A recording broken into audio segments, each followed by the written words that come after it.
Welcome back to your channel. आज हम पढ़ेंगे IC 85 री इंश्योरेंस में मेथड्स ऑफ री इंश्योरेंस का सेकेंड वीडियो है ये, नॉन प्रोपोर्शनल री इंश्योरेंस का। इसमें मैंने अभी नॉन प्रोपोर्शनल री इंश्योरेंस मेथड्स के बारे में बात की थी और अब हम पढ़ेंगे एक एक करके बाकी जो, ठीक है। जिसे मैं अपने पिछले वीडियो में पढ़ेंगे करेंगे working risk excess of loss की। तो working risk excess of loss क्या होता है? देखो, ये जो री इंश्योरेंस मेथड है, इंटेंड किया गया था कि भाई हमारा जो री इंश्योर्ड है उसके डे टू डे ऑपरेशंस जो हैं, जो भी जिस भी बिजनेस में है वो, उसके डे टू डे ऑपरेशंस में जो लॉसेस हो रहे हैं वो उस पर लिमिट लगाने के लिए। कहने का मतलब, कहने का एक्सेस ऑफ लॉस में क्या होता है, जो हमारा री इंश्योरेंस है वो इंटेंट क्या करता है कि भाई हमारा जो लॉसेस है डे टू डे ऑपरेशंस में, जो लॉसेस है वो उन पे लिमिट लगाता है री इंश्योर्ड के। ठीक है, लिमिट लगाता है मतलब कि हमारा सपोज एक फैक्ट्री है जिसमें 400 लोग काम करते हैं और वो फैक्ट्री 3 शिफ्ट में काम करती है या 2 शिफ्ट में काम करती है। तो अगर उस फैक्ट्री में कोई भी एक्सीडेंट होगा तो उस एक्सीडेंट से जो लाइबिलिटी होगी, जो क्लेम होगा, वो कितना आ सकता है, वो कितने लोगों को इफेक्ट कर सकता है। सपोज एक्सीडेंट पॉलिसी है तो जितने मैक्सिमम लोग एक बार में प्रेजेंट होंगे उन पे ही होगा उस इवेंट में। ठीक है, तो इस हिसाब से हम लॉसेस को लिमिट कर सकते हैं कि भाई हमारा मैक्सिमम लॉस तो यही है, तो हमें पॉलिसी इसी हिसाब से इशू की जाए। तो working risk of excess of loss policy हम नॉन प्रोपोर्शनल में इस हिसाब से कर सकते हैं। ठीक है, अब ये देख लीजिए एग्जांपल में क्या कह रहा है कि नंबर ऑफ क्लेम्स जो हैं री इंश्योर्ड पर्सनल एक्सीडेंट में कैसे कर सकता है कि डेथ हो जाए, इंजरी हो जाए। ठीक है, पैसेंजर व्हीकल से जा रहा है, ट्रेन से जा रहा है, एयरक्राफ्ट में जा रहा है, तो एक लिमिट होती है ना उसकी कि हर पॉलिसी, एक फ्लाइट में 400 लोग जा रहे हैं तो 400 लोग ही इफेक्ट होंगे, तो मैं 800 के हिसाब से प्रीमियम क्यों दूं या 1000 के हिसाब से क्यों दूं। ठीक है, तो ये नॉन प्रोपोर्शनल में बेसिकली हमारा जो पॉलिसीज हैं वो लीगल लाइबिलिटीज जहां अराइज होती हैं उनमें बहुत इफेक्टिव होता है ये। रीजन बीइंग कि जो कोर्ट ऑफ लॉ है जब वो अवार्ड करती है तभी आपकी लाइबिलिटी हमारी एस्टेब्लिश होती है, जब कोर्ट ऑफ लॉ हमारा अवार्ड दे देता है। तो इस केस में री इंश्योरेंस अगर आपका होगा तो लीगल लाइबिलिटी जितनी भी बड़ी आए, ठीक है, क्योंकि नॉन प्रोपोर्शनल है, प्रोपोर्शनल तो है नहीं, तो लीगल लाइबिलिटी जितनी भी बड़ी है उस केस में हमारी कंपनी के ऊपर सेफ गार्ड एक तरह से बन जाता है और लॉसेस हमारे एक लिमिट तक ही लिमिट हो जाते हैं। ठीक है, एक लिमिट तक ही रह जाते हैं। ठीक है, नेक्स्ट है हमारा risk excess of loss. I hope आपको working risk excess of loss समझ में आ गया। Working risk excess of loss कहने का मतलब हमारे डे टू डे ऑपरेशंस में, जो लिमिट है लॉसेस की वो हमने फिक्स कर दी।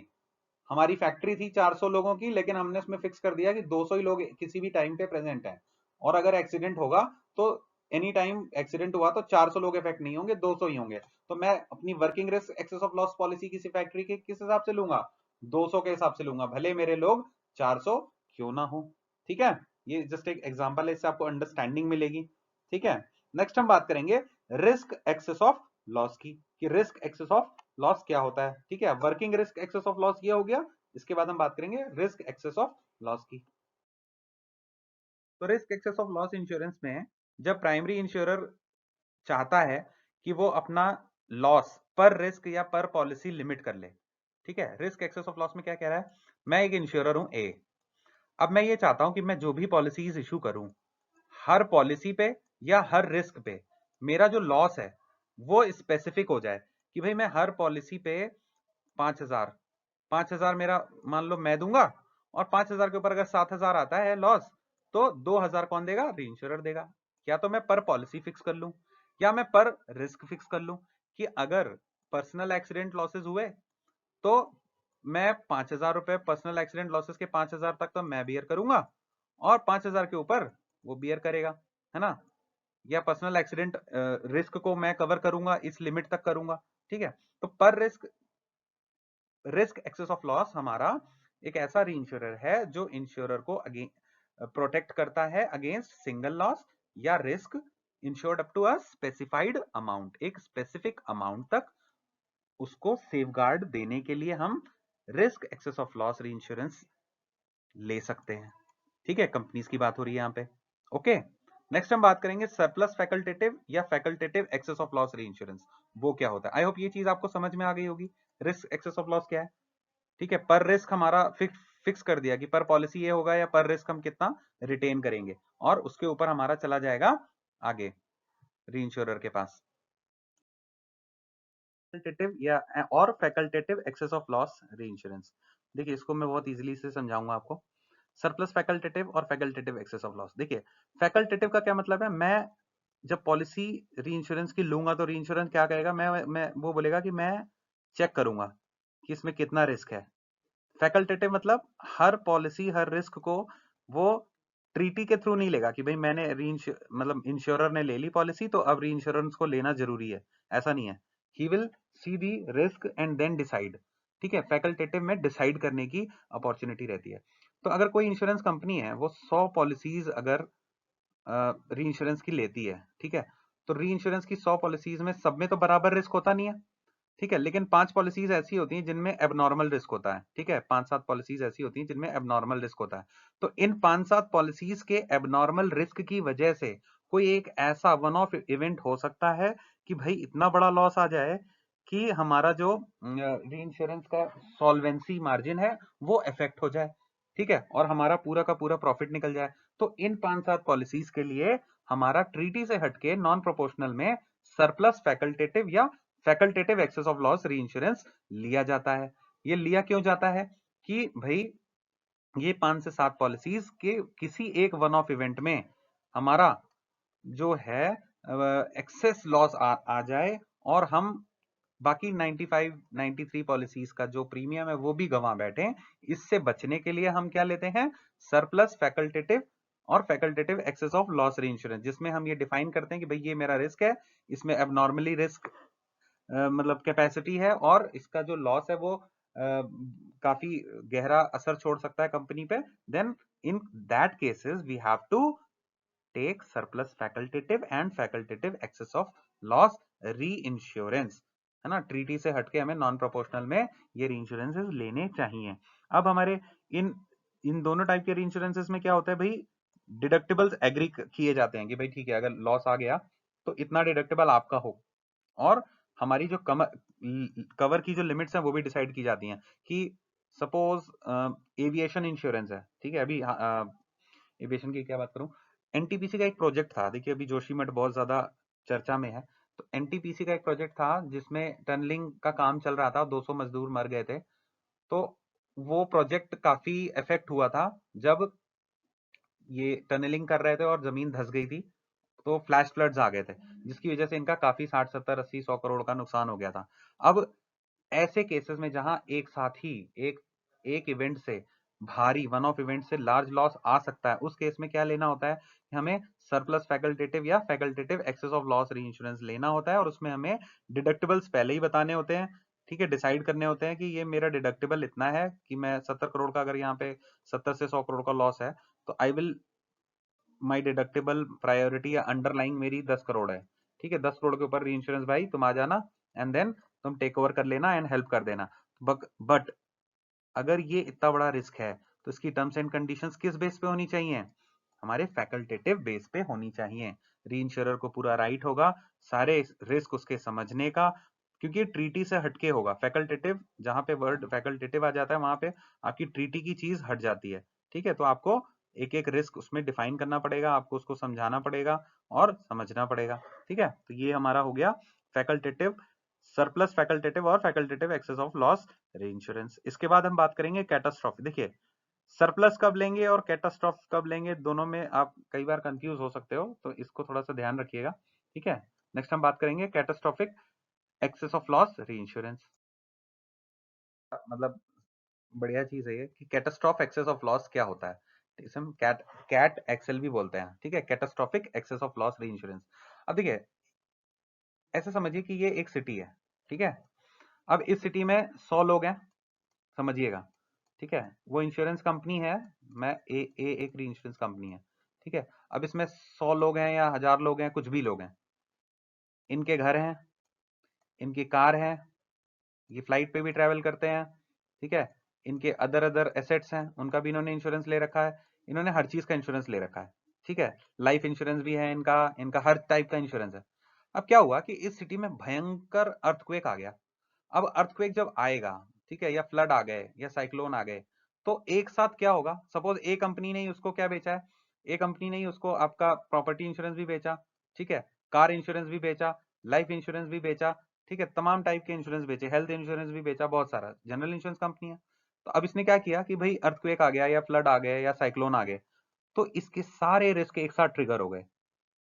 जब वो कंपनी, देखिए कैटास्ट्रॉफिक का मतलब कि भाई इतना भीषण उसके साथ नुकसान हो गया। अब जब वो कंपनी कार इंश्योरेंस कराई होगी, तो कार इंश्योरेंस में उसकी एक लिमिट होगी, मान लीजिए 10,000 में, भाई पर रिस्क में ये मेरा कार इंश्योरेंस का 10,000 का रिस्क है। व्हीकल दूसरा उसके पास एक टू व्हीलर था, उसमें 5,000 का मतलब 5,000 का इंश्योरेंस था, ठीक है। इसके बाद अदर चीज का 50,000 का इंश्योरेंस था।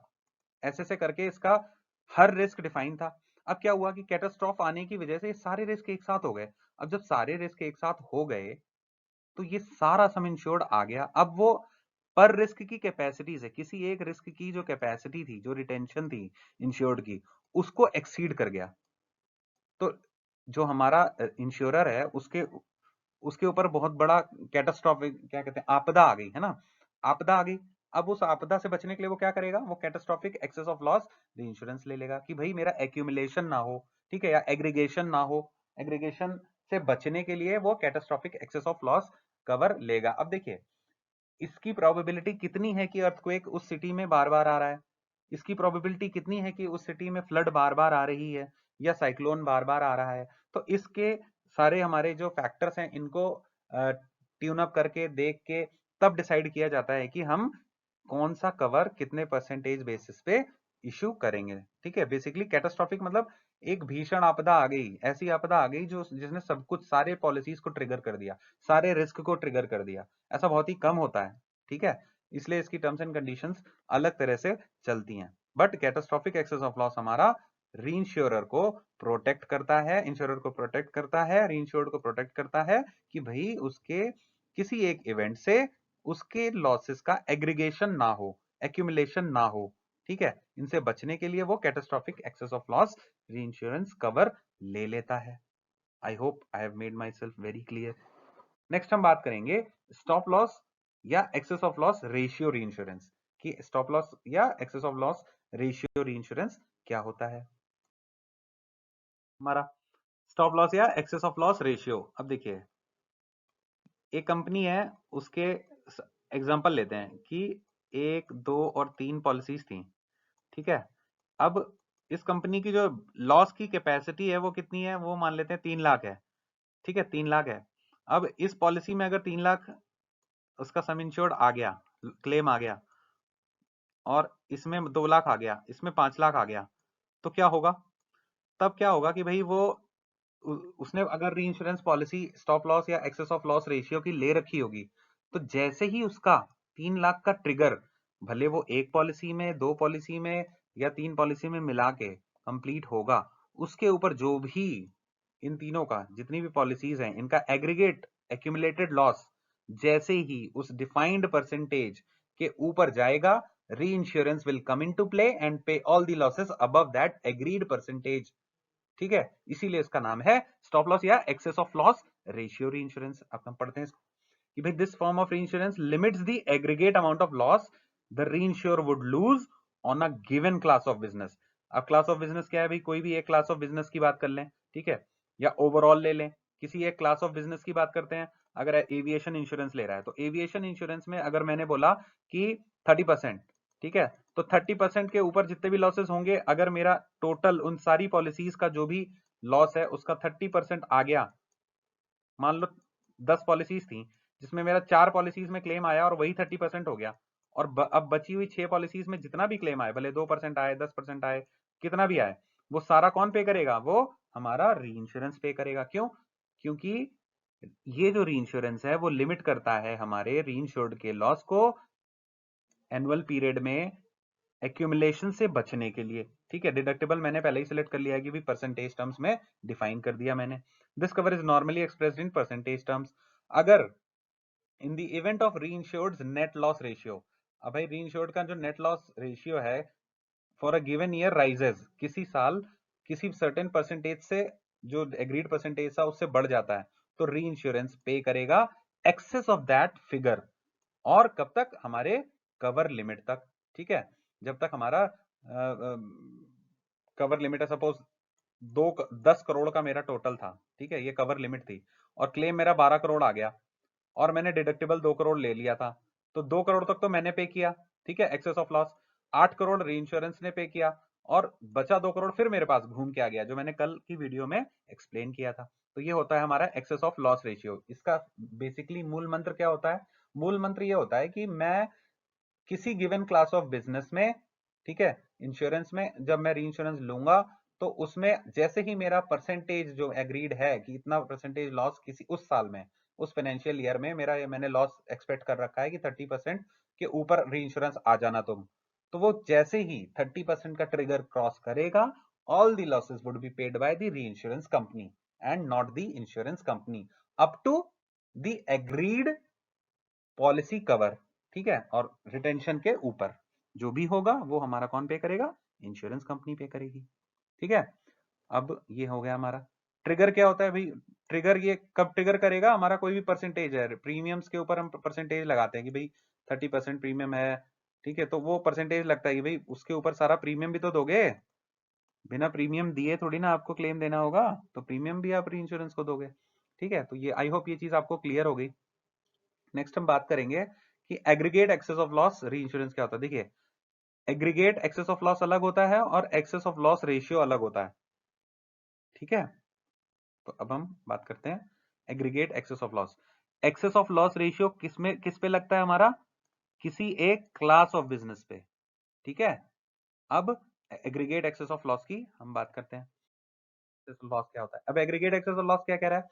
Aggregate excess of loss similar lines में चलता है भाई लॉस रेशियो में, ठीक है, कि भाई लॉस रेशियो क्या कह रहा था कि डिफाइंड क्लास ऑफ बिजनेस में लगेगा, मगर कवर के पैरामीटर्स जो हैं वो अमाउंट्स में मेंशन होते हैं। हमारे एग्रीगेट एक्सेस ऑफ लॉस में करोड़ मेंशन होगा कि भाई इतने करोड़ के ऊपर तुम आ जाना, और जो इससे पहले मैंने बताया आपका लॉस रेशियो में, उसमें क्या डिफाइंड होता है? परसेंटेज में। बस ये डिफरेंस होता है, ठीक है। एग्रीगेट एक्सेस ऑफ लॉस में हमारा ट्रिगर क्या होता है? कवर प्राइस, परसेंटेज के बजाय बजाय, और हमें इसमें अमाउंट में बताना होता है कि 10 करोड़ के ऊपर री इंश्योरेंस विल कम, ठीक है। और हमारा जो इससे पहले इंश्योरेंस हमने पढ़ा था उसमें क्या बताया था? एग्रीगेट नॉर्मल जो हमारा था एक्सेस ऑफ लॉस रेशियो, उसमें हमारा परसेंटेज बेसिस पे था। ये एक डिफरेंस है। This will come in exam 99% of times. यहां गलती करता है बच्चा कि हमें कब परसेंटेज लेना है और कब हमें अमाउंट देना है। क्वेश्चन इतने इजी पूछे जाते हैं इस टॉपिक से। जब क्वेश्चंस पूछे जाते हैं तो सिंपलिस्टिक क्वेश्चंस होते हैं, क्यों? क्योंकि हमें डेफिनेशंस याद नहीं रहती, इसलिए हमसे गलतियां हो जाती हैं। तो आई होप आप इस चीज का ध्यान रखेंगे कि एग्रीगेट, एग्रीगेट का मतलब एग्रीगेट परसेंटेज नहीं होगा, ठीक है। लॉस रेशियो की बात हो रही है तो परसेंटेज होगा, ये आपको ध्यान रखना है। And I am telling you कि ये क्वेश्चन पूछा गया है 2017 से 2020 के बीच में जितने भी एग्जाम्स हुए हैं, और जो अभी होने वाले भी हैं, उनमें ये क्वेश्चन रहता है, हर बार पूछा जाता है, ठीक है। तो आई होप ये चीज आपको क्लियर हो गई है। So let's end this video here only. And कुछ छोटी चीजें बची हैं, अम्ब्रेला एंड ऑल, वो आप बुक से कवर कर सकते हैं। आई होप ये वीडियो आपको पसंद आएगा। Please like and subscribe the channel and keep sharing, keep learning. Thank you.